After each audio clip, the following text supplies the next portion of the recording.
Nah. I will not acknowledge. I will simply go to the next place I need to go to. I must admit that I mentioned in the last episode that I currently have a hot dog. 2 hot dogs. Ketchup and mustard.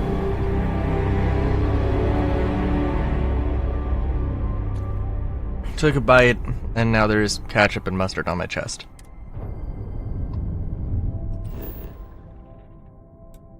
So, you know, that's cool. Will be well seasoned.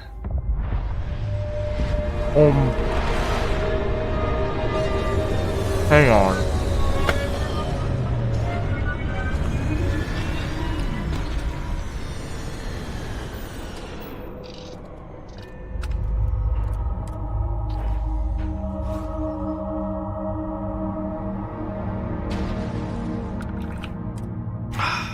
Okay. Yeah, so what is there to talk about?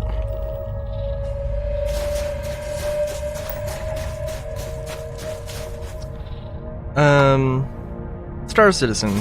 Yeah, so 4.3 came out almost a week ago. Today's Friday.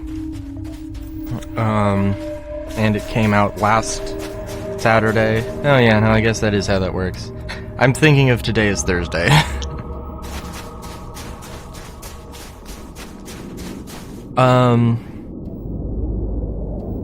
What was I gonna say?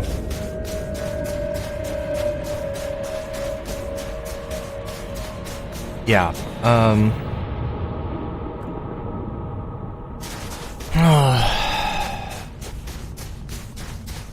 I don't know.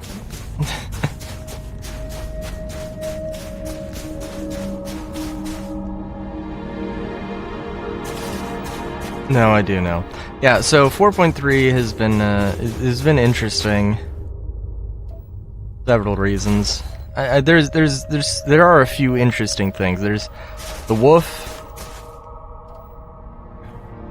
There's the Onyx facilities. There's the Star Citizen Live they did where they were talking about ships. And honestly, like, oh my god, it was a...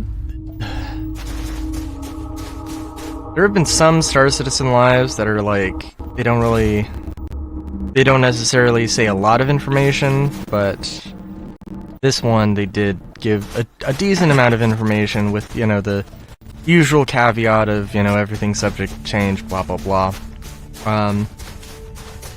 And I mean, they were willing to say stuff, you know, like, the Apollo is coming out in September. And, that's pretty dope. I mean, I was expecting the Apollo, like, a concept ship that's been in the backlog for a while.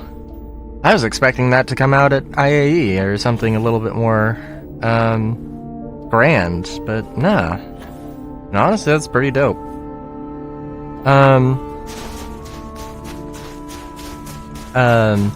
But yeah, I judged the Onyx facilities were an interesting thing. I initially kind of hated them, basically because they were too difficult. Not too difficult, really. I don't know. The thing is, I don't know, I hear everybody complaining about people complaining because they're, treating it like Call of Duty, and then they also don't really they're not like, oh, you gotta treat it more like, you know, this game or that game. It's like, I don't hear anybody comparing it to like SWAT or something.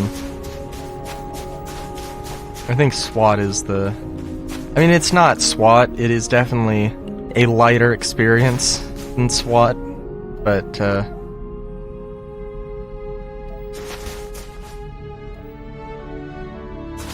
you know.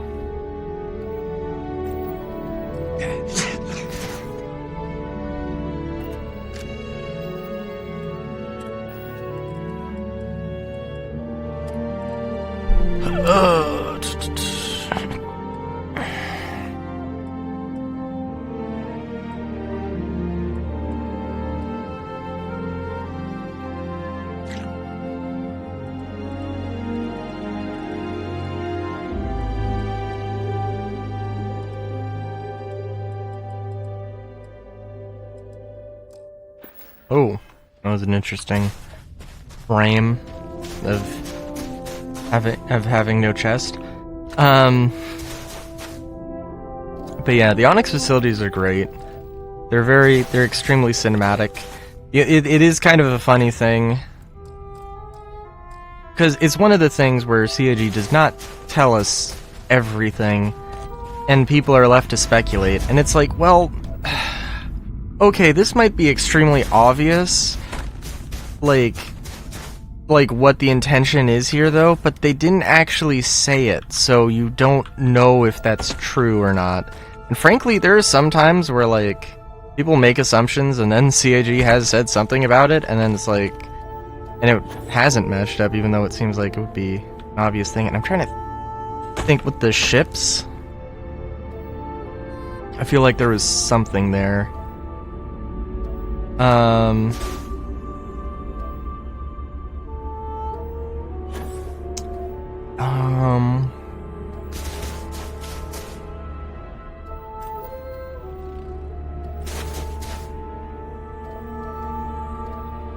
Yeah, I guess it comes down to the... So Onyx facilities specifically, like, there's 120 locations, and they're the exact same locations, which, honestly, I don't know about the distribution centers. There's not 120 of them, but I don't think they're that different. I could be wrong, though.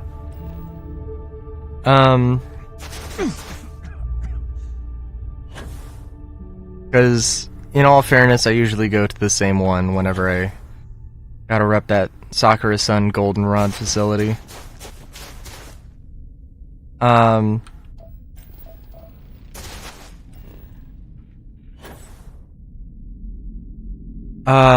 yeah, yes, I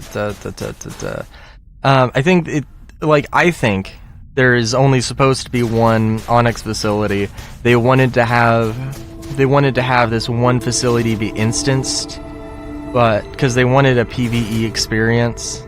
Like, technically, they're not going to disallow PvP in at least a lot of the game. If they instanced it, they could make it a purely PvE thing. And I think that is the intention. But they didn't do that.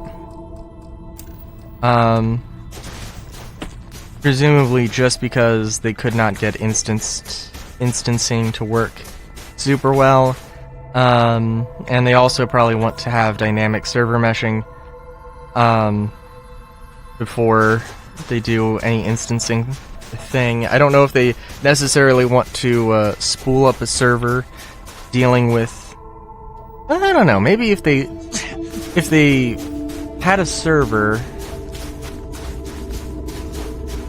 that was running like this one location, but like 100 instances of that location. I don't know how that works. Or if you would need 100 servers for each instance or whatever, but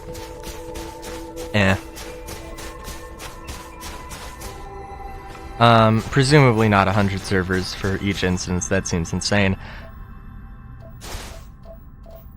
But yeah, I think the wolf, one of the problems with the wolf, it actually kept 4.3 from launching because it had like some crash to desktop related bugs, I think. And if not if not CTDs, it had some like game-breaking bug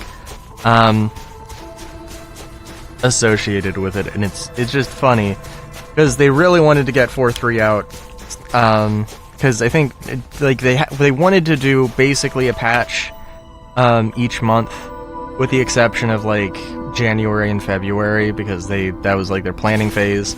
So they wanted to get have 10 patches in the year, and they kind of fell behind with that. And I don't know, I'd have to go back and check, but it is definitely a thing. And I think I do think that it is not a bad idea to have more patches. I do wish they would do it a little less frequently.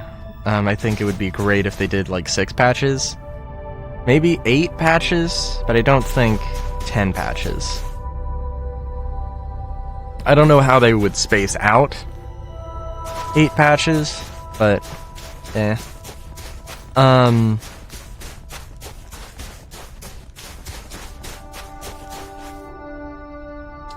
But yeah. Oh yeah, the wolf, I think they mentioned the idea of having it be a gold, like the new sort of standard, or setting new standard for things, and it's kind of funny. Because they didn't have component access. And it's like they didn't outright say, like, hey, component access is not important in the game right now, so we were completely fine with it, with, you know, delaying that part of it.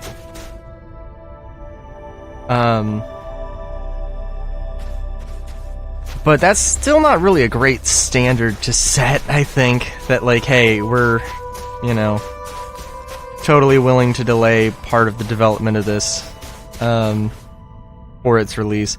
Because, like,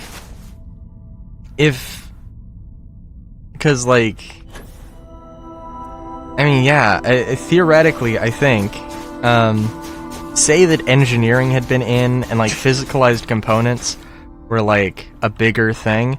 Honestly, maybe it wouldn't change the fact, because it's a single-seat fighter, but, and they mentioned, like, single-seat fighters being able to interact with engineering, even if they don't have physicalized access to components, which, yeah, I mean, like, you know, is a thing. Being able to salvage the components is my main thought process. Like, it's not a valuable thing to do in the game currently, but, like, you know, ideally, you PvP somebody, and then you kill them, and you get their ship, or you get, like, access to their ship, the salvage, and any components that they have, and hey, yeah, if I can, just take somebody's, you know, grade A components that they had on their ship, then hell yeah. But,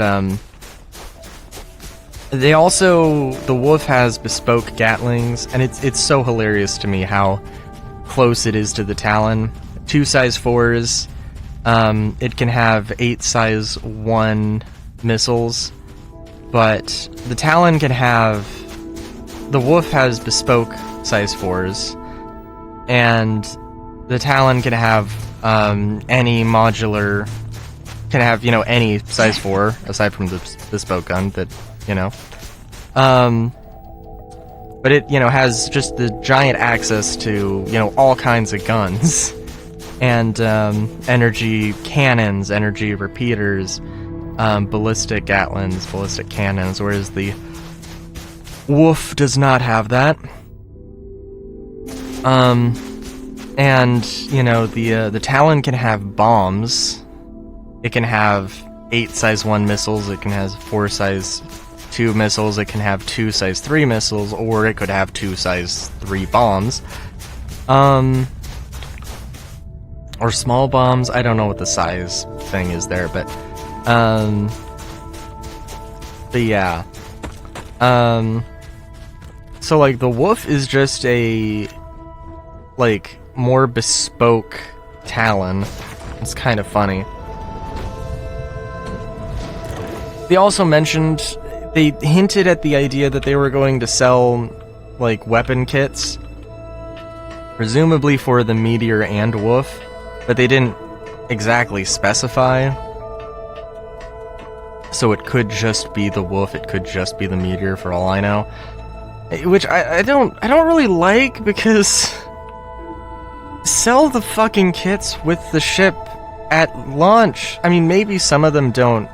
I mean, maybe you make, you know, maybe you make some of these things after launch. Or you make these things like a year later, and you know, that's okay, whatever. But like, you know people are gonna be pissed about the ballistic Gatlings, and like, you know, so and that's my biggest right, but I guess I could save that for the next episode. Because that's how we do things here. Until then, have a good day, great day even. Chowskis.